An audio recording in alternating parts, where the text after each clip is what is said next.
Good morning and afternoon, everyone. Welcome to our live stream for Fusion 360. I'm Wayne Griffinberg. I'm on the Fusion 360 team at Autodesk, and today we're here talking about advanced feature patterning. It's mainly about patterns we're going to go over today, different ways that you can use a pattern to help drive your design. So I just wanted to kind of jump in this week to give you guys an overview. We have some awesome guys who come on each week to kind of give you some background and some neat stuff that's coming down the pipeline, as well as what's happening today in Fusion 360. So I'm happy to get started and jump right in with you guys. So let's take a look at some patterning inside of Fusion 360. So let me share my screen here real quick. We're going to zoom out of here.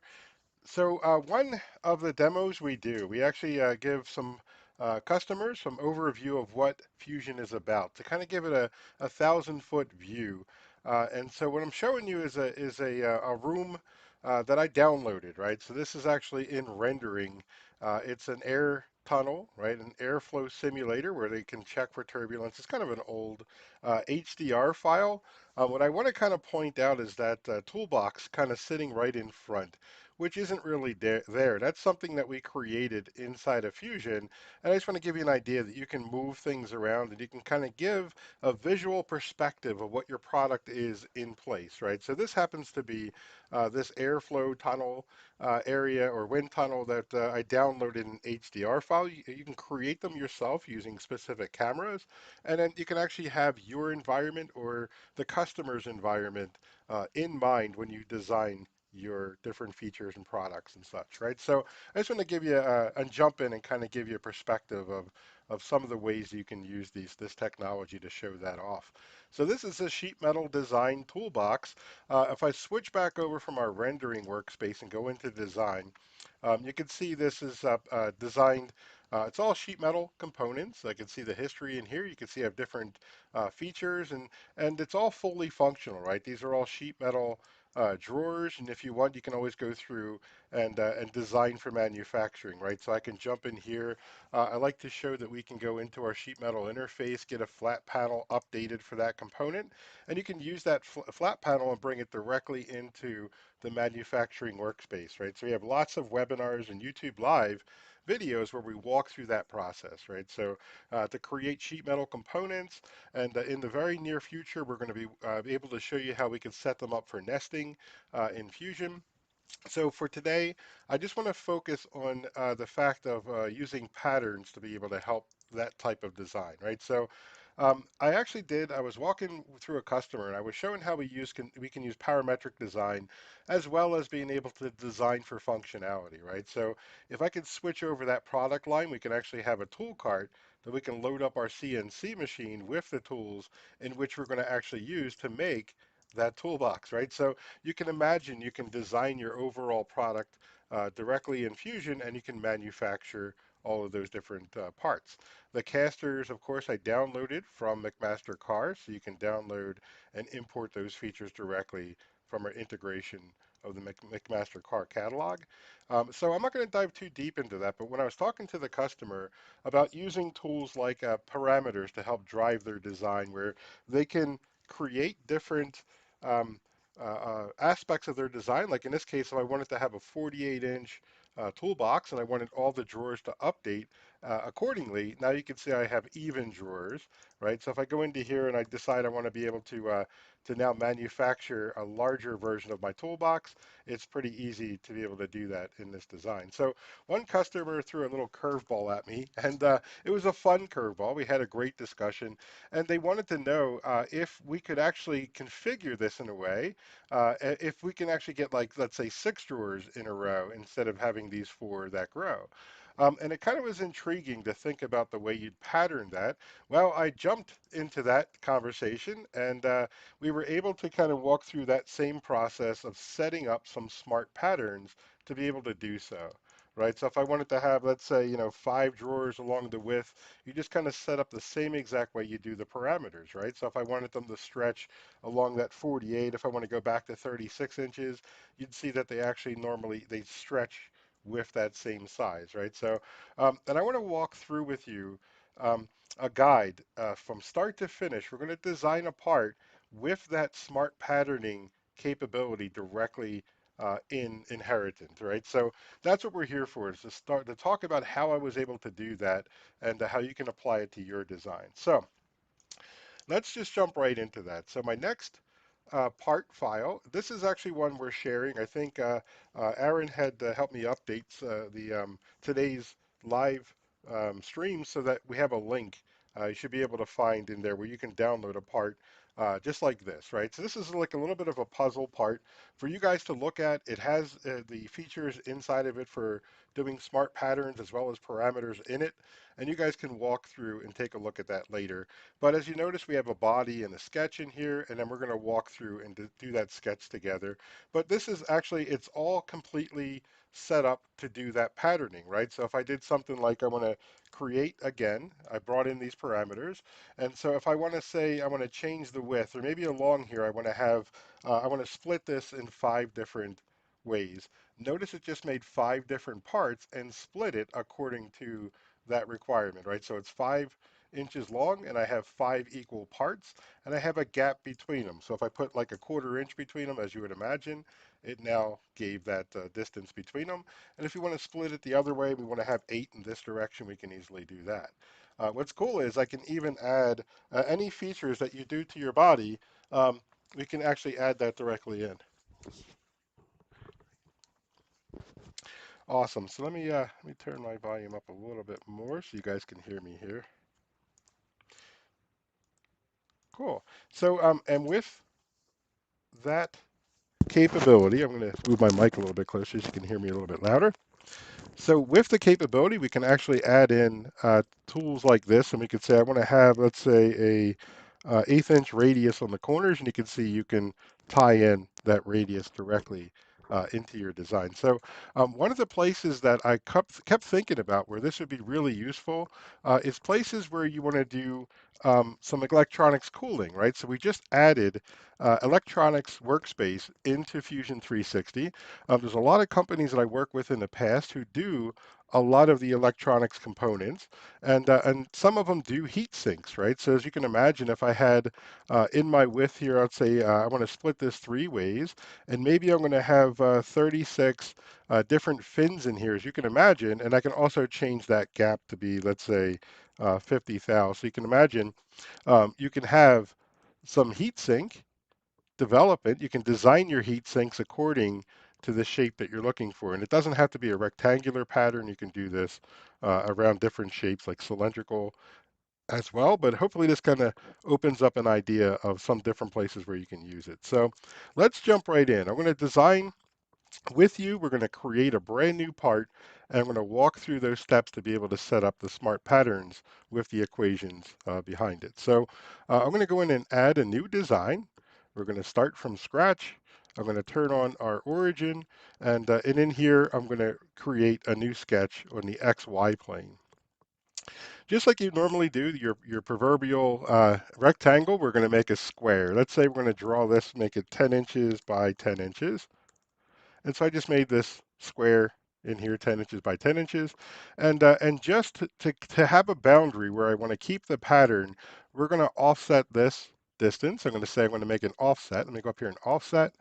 And I'm going to give that, and that'll become our gap, right, from our margin as well as between the pattern itself, right, the pattern features. So for now, we're going to make that a 1/4 inch, just so something that we can follow really quickly. And I'm going to move this little dimension down. Let me grab a hold of it so you can see it. And so we're going to add some parameters to this. Now, if you haven't used parameters before, we can just jump right in from here. So if I go up to Modify, Change Parameters, this is our parameter table, and you could drive your design specifically from these parameters. So if I add one, we're going to call this one Width, and I'm going to give that a width. We're going to keep it at 10 for now, and then we'll do the same thing for our length, right? So I'm going to make a parameter called Length, and we'll also make that 10. So please bear in mind, when you create these parameters, underneath of the name for the parameter is the unit. It's an important part because if you're doing something like angles, you might want to go down and change this to the angle, whether you're doing radians, degrees, or gradients. It's good to be able to put in the right units, right? So you can, as you can imagine, you can put temperature, volume, pressure, all these different types of units. So right now I'm working in inches, so I'm going to keep it at inches. So we're going to make that 10 inches. And if you're doing a number, like a count, so I want to have 5 in that row, when you make your parameter, make sure you have no units. And when we get up to that step, I'll walk you through. So in this case, I'm going to add a parameter, and we're going to call this our height, because I know we're going to have a 3D height. And if this is going to be a material or a part, you can also have that as a thickness, right? So in here, we'll give it a height, and we'll say 1 inch for now. I also want to add in, while I'm here, I'm going to put in that parameter, I'm going to call it gap, right? That's going to be our gap between the pattern features, right? So we'll also keep that for now as a 1/4 inch. So right now I just added some basic parameters, and here's how you apply them to your design. If I take that dimension, if I double click, I just start typing in width, it brings up our parameter table, and I could just add it and hit enter. Now that dimension is now being driven by the parameter. I'll do the same thing. I'll call this one our length, on our y, and then this will become our gap. So now I have those 3 different dimensions defined. So if I go back in to do our parameter table and I update this and I want to make this 15, you'll see it'll stretch our design. Now, the smart pattern is, as I add some features, boxes, holes, rectangles, whatever shape it is, hexagons, when you add that and you pattern it, we're going to design in the equations you would need to be able to keep that pattern consistent as the part grows in your parameters. Right, so I did add the height. We're going to show that later. All right, so now I want to draw in the geometry that I want to pattern in this part, right? So what I'd like to do is start with that geometry. So I'm just going to draw a rectangle for now. We'll make it a box. I'm going to attach it to this corner, and I'm going to drag it out. Now, um, I realized I did this backwards, right? So I actually want that offset to be inside so I can use that to drive my pattern, and my margin is going to be the outside. No problem, right? So I just did a positive offset. You can always go into here, and I want to have a negative gap. Just put negative, and it'll flip it to the inside. You can put your operators right in front of your parameters, and it's not a problem. It'll flip it around for you. So now let's go and do that. So I'm going to draw a square, and we're going to do the 1 inch by 1 inch square to keep it simple. So now I have a square, and that's going to represent one feature or one part of my pattern that I want to create, right? So in here, we're also going to go and create the pattern while we're here. Now, I'd like to show you, well, you know what, let's do it this way. I'm going to go and create a pattern, and we're going to start it off. So let's go into here and create a pattern. So I'm going to go to create a pattern. I'm not worried about the parameters yet. I just want to make a pattern of that feature, right? So oops, I hit project, sorry. Let me go into here and make a rectangular pattern. We're going to grab that geometry, and you can start to pull it across the way you'd normally do a pattern, right? So with this pattern, we're not going to do the extents, right? We're going to do the spacing across. So I'm going to go into here and do a spacing. And then let's say we're going to start off with, we want a quantity of 5 in that direction. And we can put in, if we put in our dimension right there for 5, or we can make it 4. But I'm going to come in, I'm going to show you how we can update this so it matches and is driven by the actual feature we have here. So we have our X direction, and I'm going to pull in for our Y dimension. Oops, let me add the other direction in here. Direction type, we're going to go into here, and we're going to pull up our other direction. Oops. I have my X, I want to grab my Y. Let's say we're going to put 5 in that direction, and the direction type, and I'm going to go into say, we're going to go another 5 in that direction there. And that's okay. It's going to go 5 inches, and I'm going to show you how I did the other one 4 or 3.5, whatever. It's fine.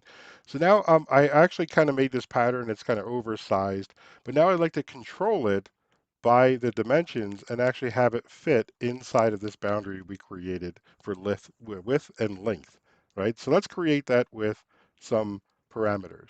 So I'm going to go into under modify, going to create some parameters for that. And in here, the first thing we think about is our width, right? Our width, our box width, and our length. for our box that we want to, or the feature we want to pattern. But I'm also thinking about the count. How many do I want to fit in that box? So I'm going to add a count, right? So I'm going to call this one count width. And remember, we want to change this to no units. And I'm going to make that, let's say for now, we'll put 5 going across there, right? So I'm going to make another parameter. We're going to call this one our count length.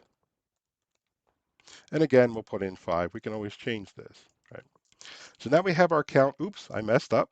So I do have to delete it and start over because I didn't change my units to no units. So make sure you catch that, because often I would go and make these parameters. I'm saying it's not updating. I can't even add it. And I realized I had units instead of no units in there for count, right? So length. And then we're going to also make this 5. So now we have our counts going in the width, going in the length direction. You can call it X, Y, whatever makes sense for your design. And then the next thing I want to do is I want to add an equation that we can plug in for the overall width, including the gap. So we want the space between them to be accounted for. So in here, we're going to create a parameter, and we're going to call this, let's say this is going to be our box, right? So our feature is going to end up being a box or pocket, right? So I'm going to call this our box width. This is going to be in inches, and I'm going to put a, equation in here, right? So this is the equation for solving for the width. So as the width grows and shrinks, our pattern will grow and shrink with it, right? So the expression is, I'm going to start with the open parentheses, and I'm going to say this is our width. And as soon as I start typing, I can plug that directly in. So you can use other parameters from your table to drive another type of parameter, right? So there's our width minus our gap. Okay, that's going to be over, so we're going to divide that by our count, right? So I'm going to start typing in our count, and that's going to be our count for the width minus the gap. So this accounts for that gap space between each component. I'm going to choose gap. We're going to say OK, and now we have an expression that we use to drive the box width, right? So that's going to be our pattern distance along the width, or the X. I'm going to add another one, and we're going to call this one our box length. And in here, we're also going to do the same thing. In this case, we're going to put our parentheses for length. The reason I'm putting the parentheses is because when I do the division, I don't want it to do length, minus the gap divided by the count, because that's going to give me a different value. I want to make sure the length and gap are now part of the same expression. So length minus gap, right? Put it inside the parentheses, divided by, and this is going to do the count of the length minus the gap. So you have to make sure you click. When it brings it up, make sure you click it. If you spell in gap, it won't connect it to the parameter, right? And you can also see we already have a value in here. Right? So if you roll to the right here, you can see it's already doing the calculation for you. Right? So the next step is how to apply it directly to our pattern in our design. So I'm going to say OK. Now we have our parameters, right? They're all set up. So if I go and choose this, this is our box. If I go and double click, I'm going to say this is going to be our box width, right? And then I'm going to double click, and we're going to call this one our box length. So it automatically applied those values according to our parameters, right? So now what I want to do is now I want to set up our pattern now to include those values, right? So now if I go in to double click, this little icon here is to edit our pattern. So in our pattern, this is where we want to put in the equations to drive what our spacing is going to be as well, right? So here we have spacing. So in here, our quantity, of course, we're going to do our count width. And then for our distance, we're going to plug in that overall equation for the that we set up for our width of the box, right? So in this case, I actually have our box width. Hang on a second, our count width. And this way I'm going to put in our box width. Actually, I was driving that from an equation. Hang on a second. There we go. Yeah, there's our box width.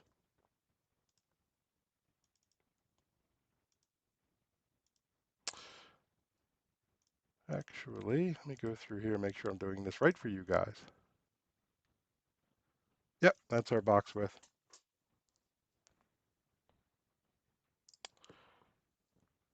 Cool.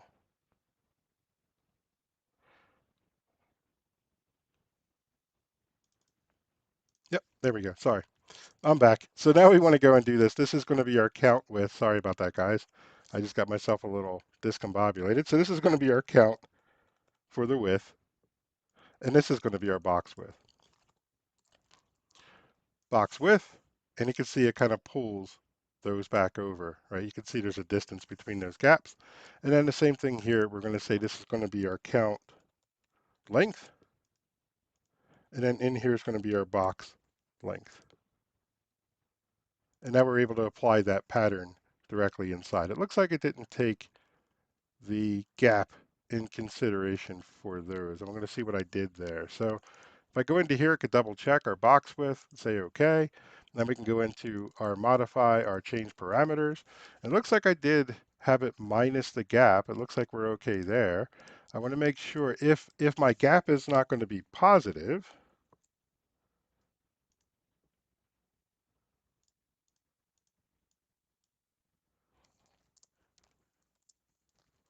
it's funny, I do this all the time and it seems to be, yeah, no, it's minus. We got it. Our count width minus our box width. And then we can put our gap in between. So that does pattern those different features, right? So as you have that pattern, now you can do some extrudes and for some heights. And I have to go back in and I have to redefine what I did for the gap. So if we look at this other part, go back into my parameter test, go back into here, go to modify parameters.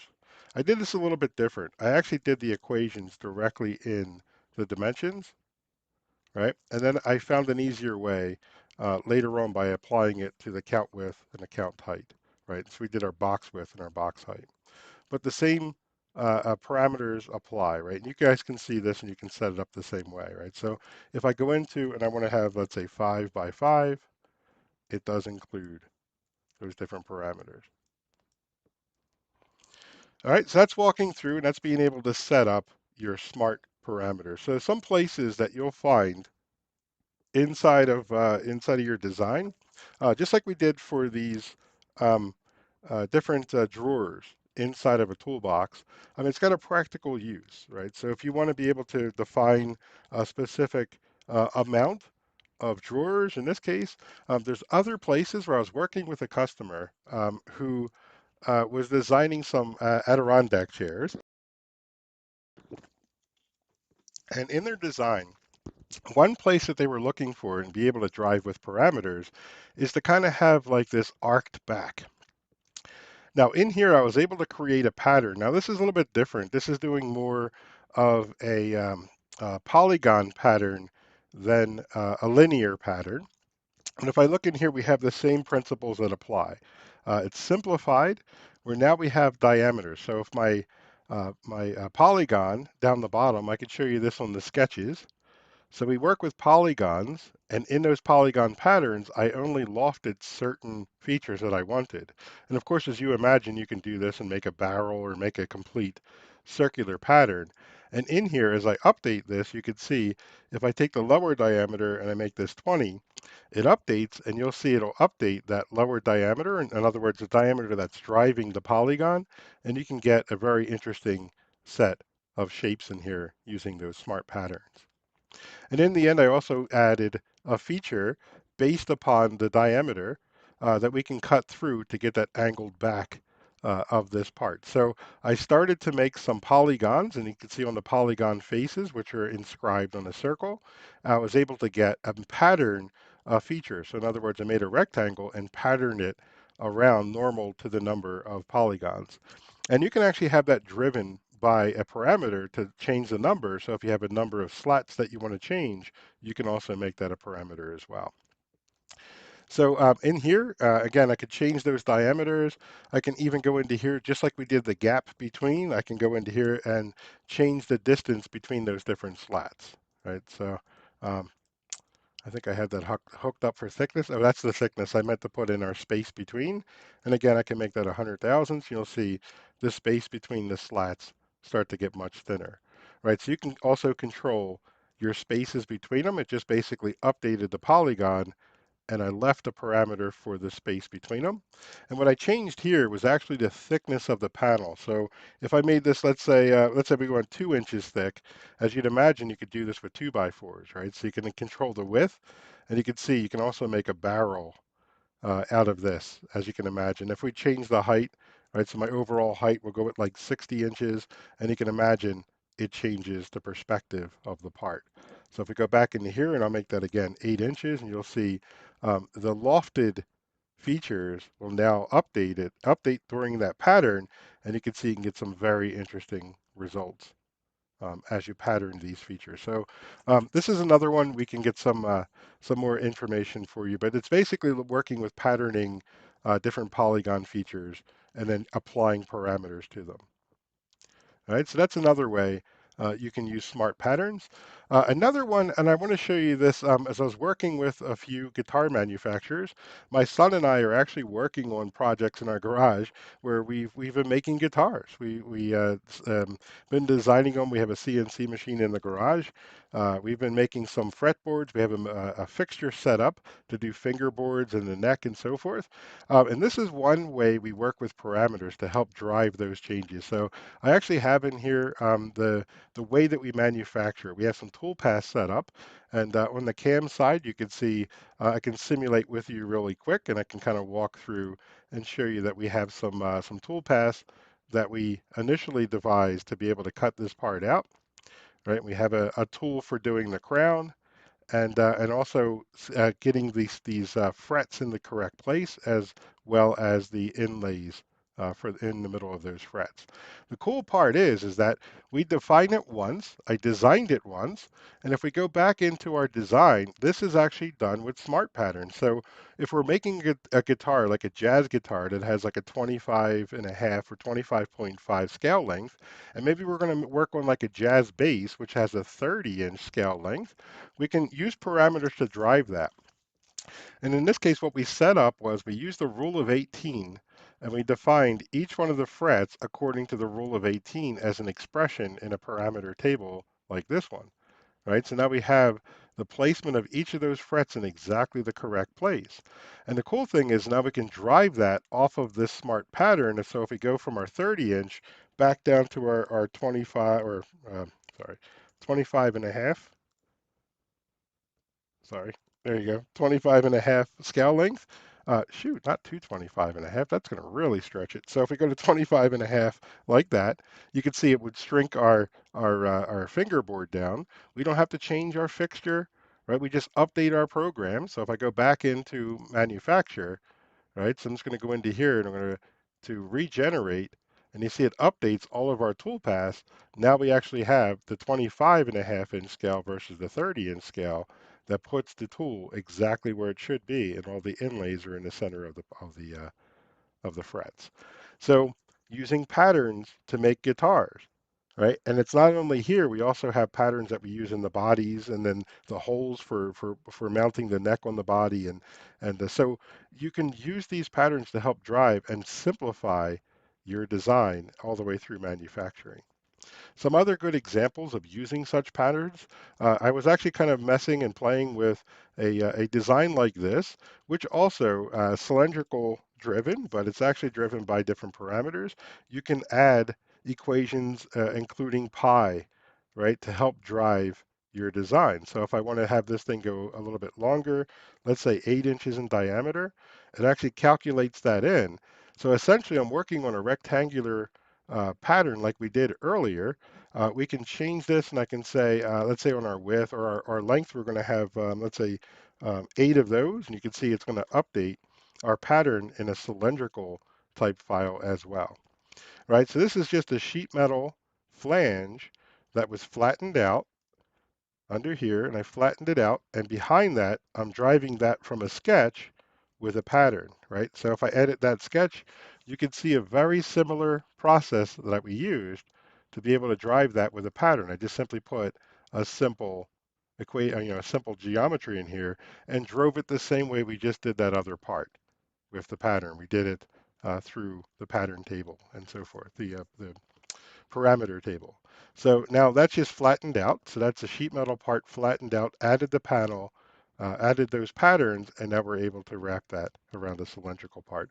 As you can imagine, someplace we actually work with a customer who was doing, well, we did work with a customer who was doing some roll form and roll punching for sheet metal components, right? So if you have like progressive dies, you can imagine a place where such a pattern would come in helpful, especially when you're doing features like this, right? So I designed right in here a single pattern, right? Pattern it down, make it a smart pattern, add your parameters, and it'll help drive to even make that roll form, right? Again, that's just rolling up sheet metal, but you can use this to drive your design of that roll form punch using that same equation. Right, and you can of course change this for your number, your gap, your space between, and your count, and so forth. It'll update, and it'll update your role as well for punching out those different pieces. So I just want to kind of give you guys a good overview of ways that you can use smart patterns in your design, ways that you can, and actually I want to jump in with you and walk through that process with you to be able to go into create a sketch. And in here, I'm able to have that pattern follow. It actually jumped off of that pattern. But so in some place, I just have a negative instead of a positive. That's one thing you see I have to work on to make sure I have my signs correctly according to the way I design it. But once you get it down and it's repeatable, you'll be able to apply that directly to your designs, right? And then use those patterns to drive the way you normally have your components, right? So, and again, I can make this 12, and you see it updates automatically. And yep, so places where you can see where that would help you with like things like heat sinks and so forth. We'll make that an 1/8 inch radius. So now we can put a radius around those guys. So and this is pretty cool too, right? So let's say I'm going to bring this back to 5. We're going to make this pretty standard. I'm going to bring this also back to, let's say, 1,000. 1,000. So in here, a neat thing is too, I can also add a taper, right? So let's say we did something like a 30-degree taper. As you'd imagine, now you can quickly make a little pyramid pattern, right? So I just got a little error back there just telling it now I have a feature like the radius, which isn't going to be applied because there's no feature to apply a radius. But now imagine if you actually put that on a spline and you added the curve to the spline, now you're going to have your pyramids follow a little curve. So you can actually set up your patterns and have different features like this for 3D um, usage, right? So I would actually see a good potential for like egg cartons and other places where you can even sound dampening in my garage when we're jamming in the garage. Um, so places like that, you can actually add, your taper angles, things like this. I could say 20 degrees and make these little half pyramids. I could change your overall height directly, right? And so there was also other tools. I think a few months ago, I think we did an overview on Dynamo. And Dynamo is a great integration tool where you can drive a lot of these different pattern-driven designs, and you can actually add toggle switches and put in a little bit more equations behind your design, have a little bit more driven specifically to what you're looking for using that Dynamo interface. So a very powerful tool to use as well. So with that, I hope this has been helpful. I just wanted to kind of spend some time walking you through. We did send an example up of that part. In fact, it's this very one, and you can always jump in here and kind of play and see if the smart patterns inside of Fusion 360 will be helping you, will able to help you with your design going forward. So, with that, any questions you guys have? I know Aaron and Brad and Jason are often checking our questions. Please feel free, ask away. We're here to help. We're here to get you guys getting designing smarter and manufacturing smarter. Using these tools to be able to drive innovation in your designs, especially when you're machining or 3D printing. You can even do this as your own slicer, right? So imagine a pattern. No matter what the geometry is, you can actually build your own little slicing in there to be able to 3D print larger parts or even machine larger parts that you can't fit in your envelope of your machine. So the door is wide open on using parameters to help drive your design. I know I'm going to be using it a lot, especially when we go and make different guitars in our garage and other projects that we're working on. So with that, it looks like we're pretty much at the top of what I wanted to kind of walk you guys through. So hopefully this has been helpful this week. Stay tuned. We have a lot coming up. There's been some additions to Fusion 360 with the electrical workspace, the electronics workspace. And again, with heat sinks, we have electronics cooling in there. And we can hopefully use patterns to help drive some of those heat sinks as well, and even to design some of those PCBs. Um, and it can actually see the latest update adding those different electronic capabilities. Yeah, so stay tuned. You're going to see a lot more in the near future. I know Brad's got some pretty awesome um, um, live streams coming up when he dives into multiple bodies and multiple parts. So definitely stay tuned. There's a lot more coming in the future with Fusion 360. Thanks, everybody.